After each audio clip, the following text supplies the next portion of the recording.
సృష్టి జరుగుతా ఉందంటే దేవుని యొక్క శక్తే. నమ్ము. పగలంతా ఎండగాయకుండా సూర్యుడు రాకపోతే భయం పుట్టి కొంతమంది చనిపోతారు కూడా, ఏం జరిగిందోనని.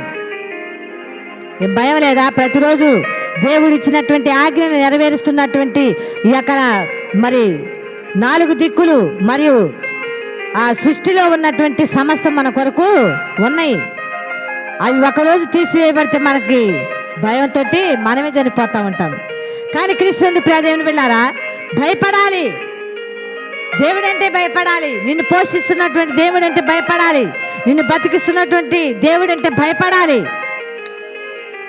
ఇలా భయం లేదు. దేవుడు అంటే భయం, అసలు మనుషులంటే భయం లేదు, దేవుడు అంటే అసలుకే భయం లేదు కదండి. భయము.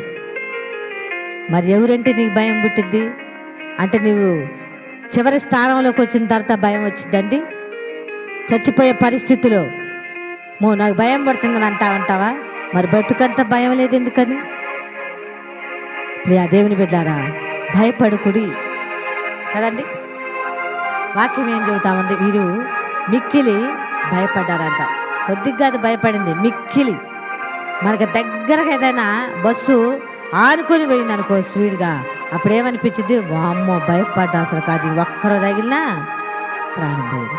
క్రీస్తు ప్రియా దేవుని బిడ్డారా, అలాంటి భయం ఈ గొర్రెలకి కలిగింది, ఈ గొర్రెల కాపలకి కలిగింది.